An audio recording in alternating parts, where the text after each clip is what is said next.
All right, today is day 10 of the US Investing Championship, and I made $465.82 today for a 1.3% equity gain. And I'm super excited because with just one of the trades that I did today, I made 72.74% gain. And I want to show this to you guys right now. So, if you're new to the channel, so I am competing in the 2026 US Investing Championship, and this series of videos is kind of like a trade journal but in video format. And my goal here is to document my wins, my losses, and what I'm learning in the process. And on a personal level, so I have a liver disease, and if it's not addressed, I only have 5 years left to live.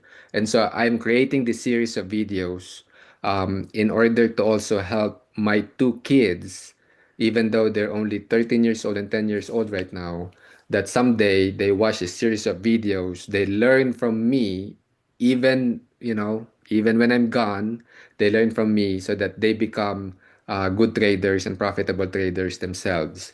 So, but if your benefit, and by doing so, by sharing it with the world, and also documenting my journey, this not only helps my kids, but it will also help you guys here, right? So if you like this, to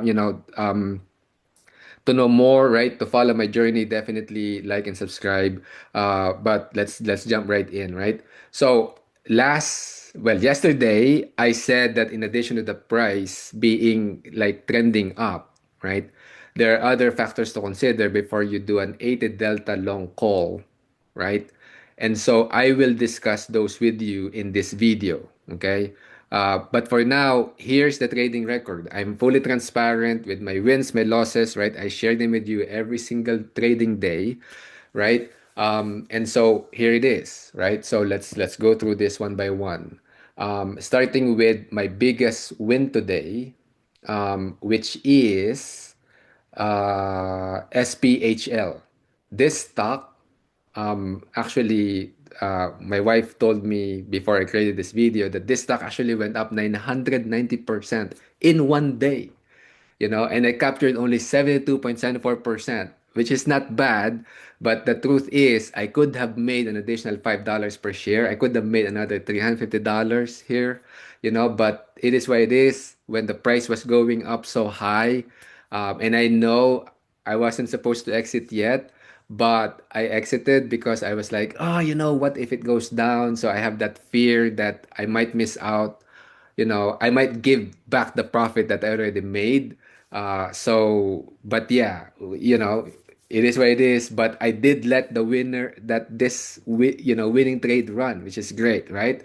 And then let's talk about my worst trade, or to complement my best trade, and that is on XYZ, on a company called Block. I did a long call on it, but what happened was the price reversed and it actually went below the 50-day moving average, exponential moving average, which is one of the indicators that I use. And so that triggered a sell signal. And so I decided, you know what? Let me exit the trade. I cut my losses short for an 11.91% loss on it, which is acceptable, right? My stop loss is 15% for stocks, and for options, I can go as high as 20%.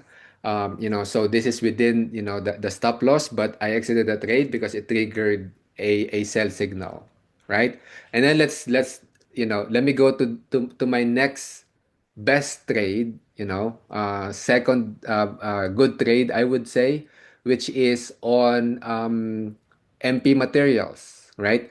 On MP Materials, I rolled this yesterday actually, this was yesterday, because I rolled this thing twice in a day, which is crazy. And for those of you who are new to rolling call options, basically, what I did here is, or was, so I sold the $61 call expiring January 30th, right? And then I simultaneously bought the $62 long call, and by doing so, several things happened. One, I got a credit, you know, I got a credit by doing this. Two, I lock in a $326 profit, which you calculate that by here's when I sold the $61 call, but this is when I bought it, right? As you can see on the same day, I bought it for 795 per contract, sold it for 958 per contract, right? Um, you know, and then simultaneously bought an $8.88 $62 call, and the net of the transaction, I still ended up with a credit of $140, right? I lock in the profit of $326 on this trade, right? And I reduce my risk because now, I have gotten some money out of the trade, right? And that's a 20% gain, right? So in a way, one can argue that's even better than the SPHL trade, because in this trade, I'm still in the trade, even though I've already gotten some money out of the trade, which is wonderful for rolling a call option, which is great, right? Now let me go to the next worst trade, right, which is on CJMB. On CJMB, this is a day trade that I entered in the morning, because what happened was, in order to day trade stocks, right, you need to look for, I would say, three things, right? One, you need to look for a stock that has gone up at least 10%. And what we look for, or what I look for, are the top three stocks, right, that are the highest in terms of percent change, relative volume, and preferably there's a news, right? And so CJMB and AUID together with SPHL, these are the stocks that are number three, number two, and number one, respectively, if I remember correctly, right? So the number one ended up to, like growing really, really high. So it basically squeezed. There's a short squeeze, I guess, and it went parabolic, right? Which is amazing. But I wish I did not sell it too early, but it is what it is. And then, unfortunately, CJMB, so my buy signal got triggered, right? So I went in, but then it went down even before the sell signal, but it triggered my stop loss. And in fact, I wasn't really paying attention. I was doing options in addition to day trading, to be honest.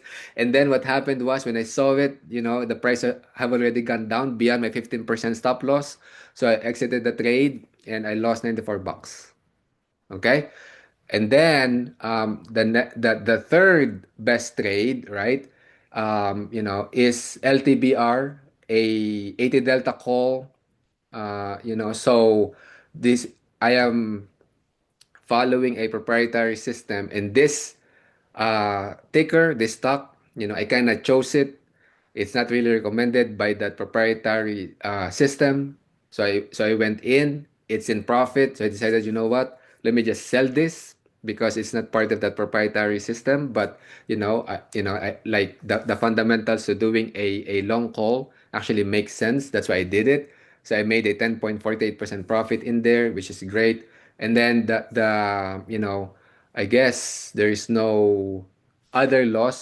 So the fourth good trade is investing my cash, into SPXL, so that it's not, so that the cash is not just sitting there, but it's actually working.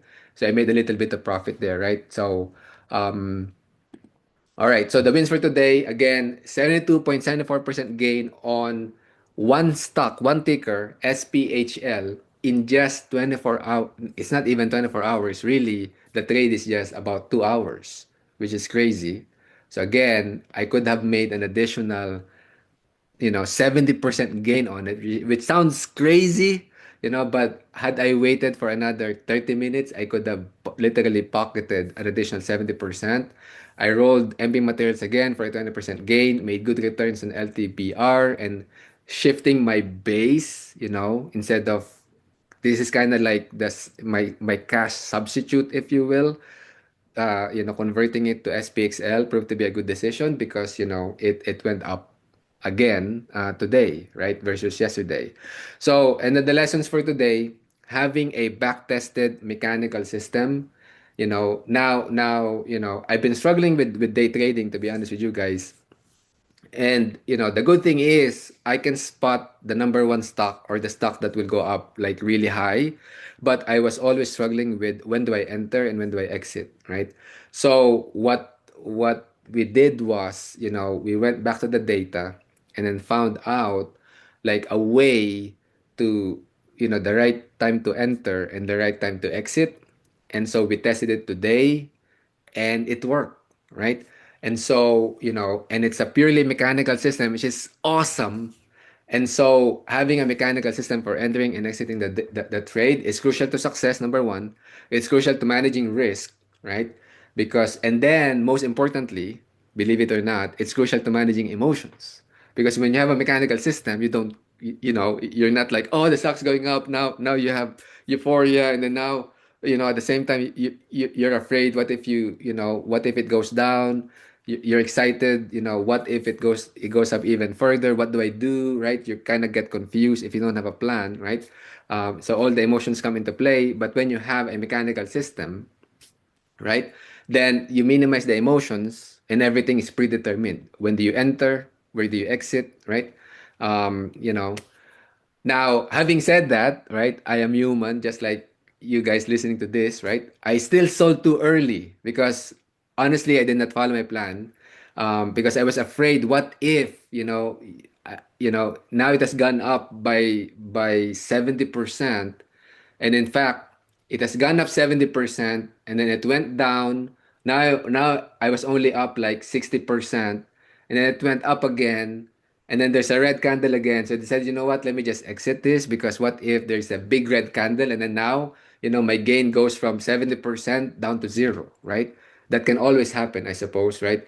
But I was just afraid that if that happens, then now what, right? But again, I should have followed my plan, but in order to kind of manage the emotion, because trading is not just having a strategy, you have to factor in risk management and then lastly, your emotions, right? Your trading psychology. So all those three things have to come into play. And so in order to manage that emotion of fear of giving back the profit that I just made, I've decided moving forward that, I will create a hotkey in my trading keyboard, so to speak, so that I can exit half of the trade, right? Half of the position, so that I pocket the gain when the stock has gone up considerably, meaning, I sell into strength, right?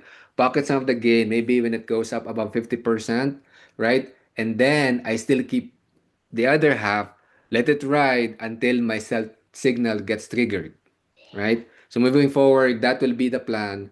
And then another thing that I've learned is that, because before I have like a very tight stop loss, which is 10%. Sometimes I exit like even, before that. But what ended up happening was that I was getting stop out too frequently by making the stop loss bigger, wider, 15%. It seems to be wide enough to allow for that volatility, but it's not too wide to allow for too much losses as well. So I'll stick with that. But this time, or tomorrow, if there's another opportunity, watch that really closely to ensure that my loss is limited to 15%, right? And at the same time, I let my winners run, so that, right, the win-loss ratio increases, right? So that, the whole idea here, guys, is, you want your wins to be three times, four times your average win to be three or four times versus your average loss, right? And when you have that, you can afford to actually have, a win in accuracy or win loss or win rate of less than 50%, right? So, that's the overall goal. And so, yeah, now, as promised, right, in addition to the stock trending up, right, for you to do a long call, this is what I do, right? For me to do a long call on a stock, right? So, three other factors have come into play.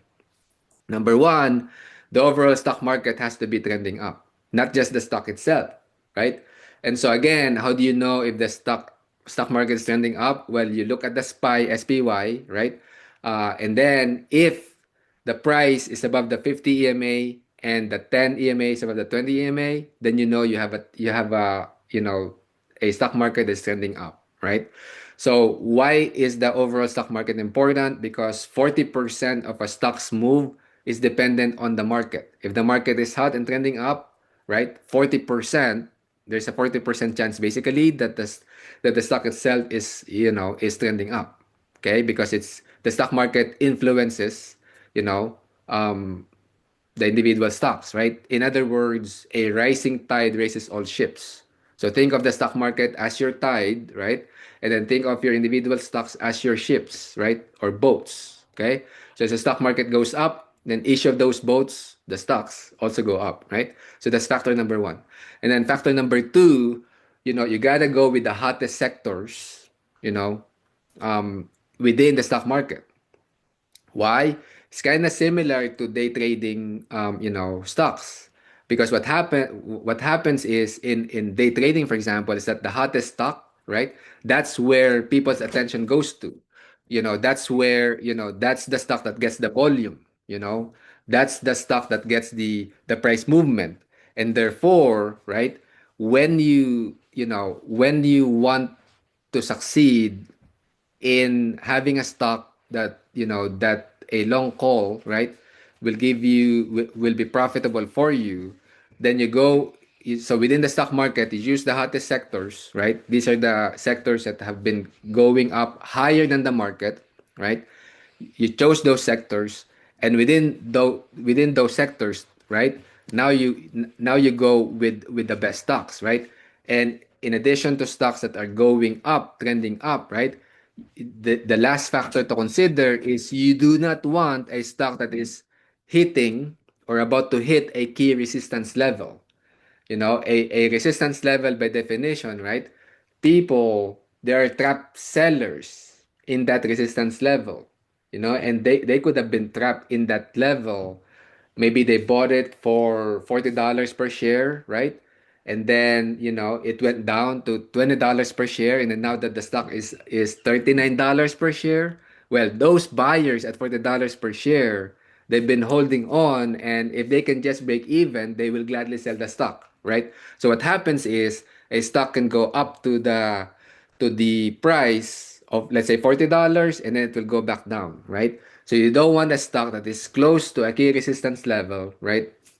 So that, you know, because in a long call, you're profitable when the stock price is going higher, right? And therefore, you don't want any obstacles along the way, right? So that the stock can go up higher and higher and higher, and you make more and more money with your long call. You just keep on rolling it, as I've shown you with MP Materials, for example, right? You keep pocketing profit, you kept, getting credit, right? Getting money out of the trade, right? But that will only happen if the long call keeps on going up, and that will only happen if the price of the stock keeps on going up, and that will happen if there is no key resistance level that the stock price is about to hit, right? Okay, so with those three factors, plus you have a stock that is trending up, then chances are good that having a long call will make you profitable. If this, yeah.